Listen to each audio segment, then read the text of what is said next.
I am due for my cycle to start any day now, so I do need to run into the store and get a pregnancy test.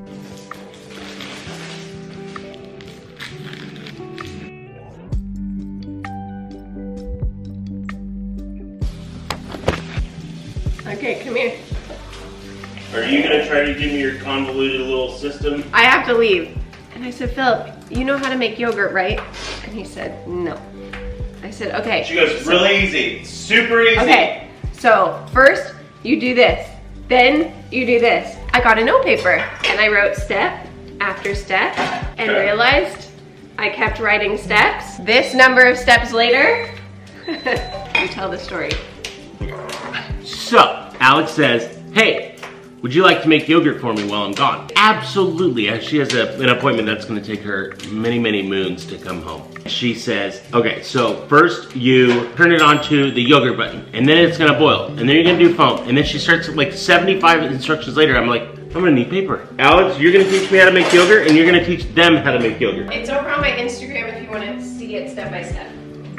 Okay, so the boil just went off. Oh, we're actually doing this. If you have an Instapot, well, there it is. That's what you do. Go to my Instagram. That's what you do. No, go to my Instagram. Well, this is what you said. If this isn't the directions, we're screwed. The boil button just went off, and I was saying there's like a Oh, you said skin. gunk. You said take the gunk off. Take the skin off. Yeah. What are you gonna do with that? I'm gonna give it to the pigs. Oh. What if they don't have pigs? Throw it on your Can they put it in their garden? Sure, that's actually great. Next step is to remove it. So take this out, and you're gonna wait till this milk gets between 116 and 120 degrees. How will I know that? I have to go put a thing in? Thermometer? Okay, where did we leave off? Oh, we were just saying that you were making very simple instructions for me to follow. We skimmed, now we moved it into a tub of water just to make it go faster. And you just kind of want to stir it up. Tub of cold water. Cold water, like it's already dropped 25 degrees, like really quickly. You can do this. Now I have the instructions. I can follow. I was actually not planning on making yogurt other than But the kids ate the yogurt this morning. They ate all of it. And I went out and milked and got more milk for yogurt. Interestingly enough, you had to milk for the first time in the morning. Why? Because Wesley's been naughty taking all the milk. Oh yeah. So we have to now separate we're separating them at night. longer. Yeah. And we can't separate them long enough during the day. So now at night it's a longer stretch. So yes. So this is why we're milking right now. Wesley is our female dairy cow's offspring. She gave birth to a bull back in September. He's so cute. We are going to be looking for a new home for him because we kept him intact. We just won't. Because he has fabulous genetics and we want to pass that on. We're getting him genetically tested. We're getting him essentially certified as a miniature A2 Jersey bull, which would be, it's a hot commodity in the homestead market. Can you explain that? A2 doesn't have it, so what's the protein that doesn't upset stomachs? In 10 seconds or less. Go. The A2 protein is supposed to be easier to digest. Yes. It is. And people in the dairy field will say that that's a bunch of hoopla. But people that have done blind tests on themselves cannot handle A1 raw dairy, but they can handle A2 raw dairy. So we did go that route. Buttercup is an A2. She was bred to an A1, A2, and so we will see what Wesley ends up being. He's either going to be A1, A2 or A2, A2. Either way, he's the cutest thing ever. I found this video, I will show them now, from when he was a month old, right before winter. And now winter, his coat's getting thicker and darker, and he's as fluffy as a stuffed animal. So we're right at 120. I'm going to drop just a little bit below 120. And I really have to go. Yes, babe. Why are you stirring I'm just it stirring it so, see, we dropped below 120. Ooh. And that's good enough. Okay, and I'm gonna whisk it in so it really disperses throughout. I do a little bit more yogurt than most recipes. Why? Because your kids eat so much yogurt. No, I do more starter culture because I really want it to... Why do you have starter culture? This is from my last batch of yogurt. I took off the ring from the Instant Pot. Yogurt, we're gonna adjust it from boil to the normal 8 hours, but I'm gonna go up to 10. Because we like it a little bit more sour. Okay. Okay? Okay, now now you don't have to do yogurt. It'll be done when it's in 10 hours. That's not fun. I have to go. Okay, I'm gonna write down directions. I'm gonna need you to go make me some hunting ammo from scratch. I need you to go and take the brass. I'm gonna need you to tumble it.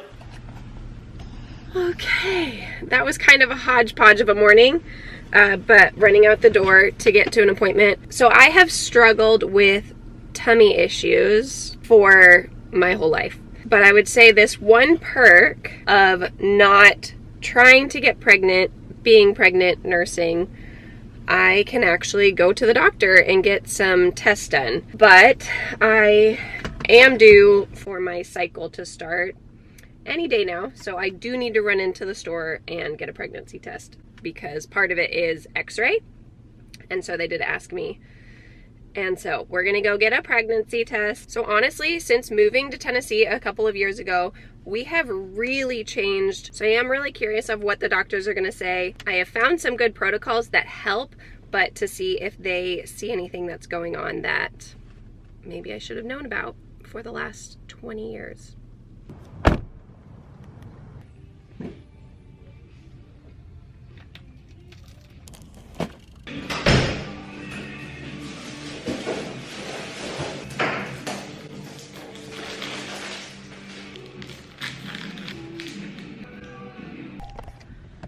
Okay, someone knocked on the door, so threw it in my purse. I'm not really as nervous to take pregnancy tests as in the past. Trying to have a different posture of knowing that like miracles can happen, but also just very much expecting that it's not. So taking a test, not trying to make you guys nervous or anything, but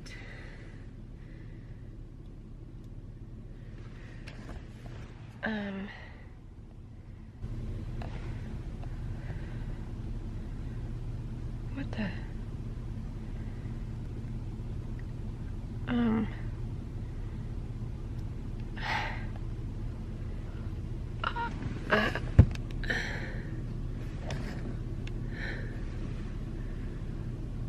what the heck? Can evaporations lines happen? Like, how long did it take me to walk out to the car? It wasn't more than 10 minutes. What? That can't be. There's no way. What is happening right now? That can't be. I mean, it's not. What? What is happening? I don't know how to respond. I'm not squinting. I'm not. There is a line?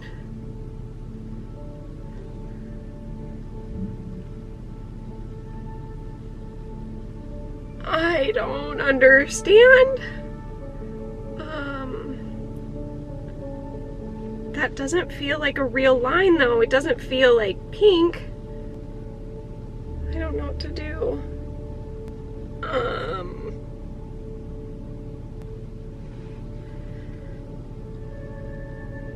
Okay, I have had a lot of evaporation lines this last year. A lot. Granted, they were with the 88-cent test, which is why I went with a first response. No questions asked. I'm so confused right now. I literally have like radiation pills inside of me to go take an x-ray right now. Oh my gosh, I don't know what to do. See, but now I'm like, wait, is there even? But it's so faint, but it's there? I feel like I've seen pregnancy lines like for a decade, and you squint and you force yourself to see them. I know you guys are probably like, I'd like to see it. You can't see anything. There's no way you can see it on the camera because I can barely see it in person. I mean, it's there, but like almost not. Okay, let's not get ahead of ourselves. After 10 years of, there's no way. There's no way. I don't believe it at all. Let's just say, Alex, how are you feeling right now? How am I feeling? I don't believe it at all. other than the inkling, the fact that I see something. Okay, I'm here, and it's been like over 10 minutes since driving here, you know, past the time to look at it, but it looks even like more faded, like almost, it's like not there. It's like, maybe it was just like the shadow, and like there's like the shadow of like that like evaporation line of like, that's where the line control or the test line is, but like there's no like dye color on it. Does that make sense? But it's like, technically I can tell like where the line should be because it's like this like shadow, a shadow line. I don't even know if I'm gonna post this video once I find out that it was negative, because there's no way, and it was like fainter than faint. And I would be due actually tomorrow, and I feel like it should be pretty dark by the time you miss your period. Well, do you want to sit in my cup holder? What are all of the names I could call myself? Embarrassment, embarrassment, drama, sick to my stomach, not shocked, embarrassed. Infertility shouldn't be embarrassing, but in certain ways it is. I just don't know what the heck that was. Seeing those lines versus the color of the test. Sorry, all of this to say, I did jump through 5 hoops and got blood work done for a blood pregnancy test to see if I could have x-rays done. Long story short, that took a million years and it was negative.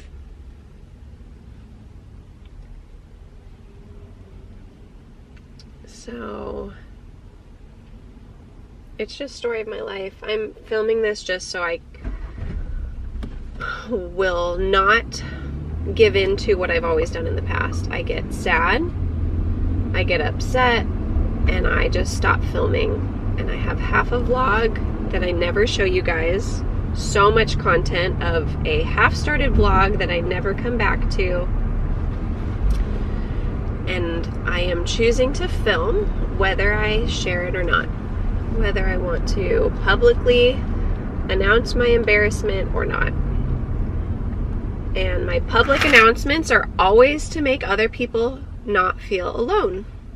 And this is a good one, to not feel alone. Now, if you're judgy and say, well, Alex, shouldn't you know?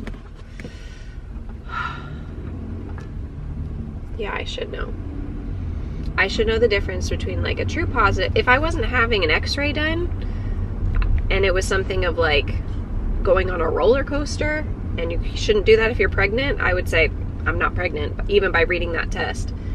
But to have an x-ray done, just having an x-ray done without like any kind of gonad shield or anything, I wasn't gonna do that with being unsure.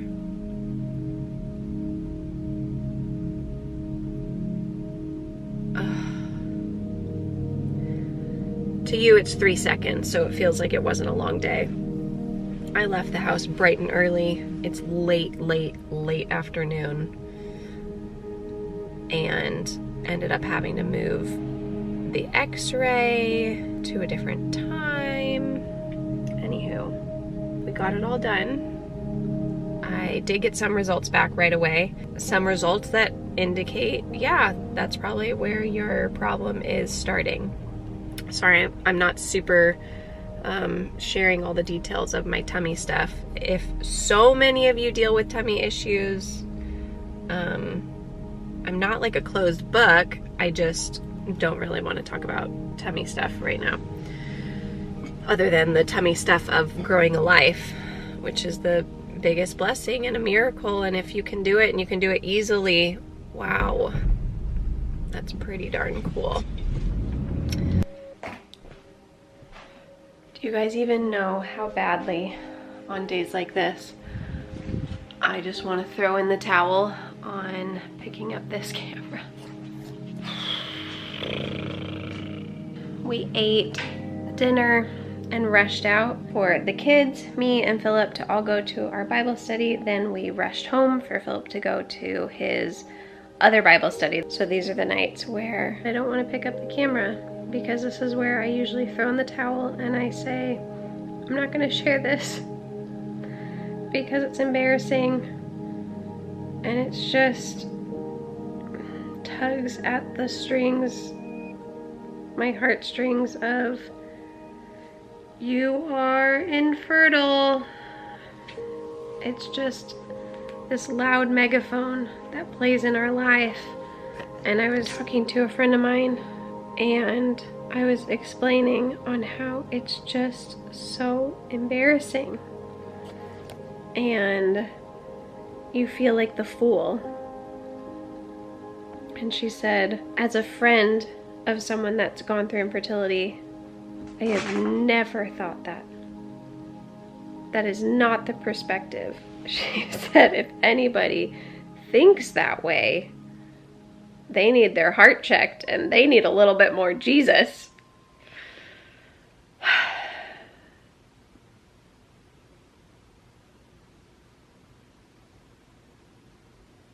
But it still feels foolish to think after 12 years that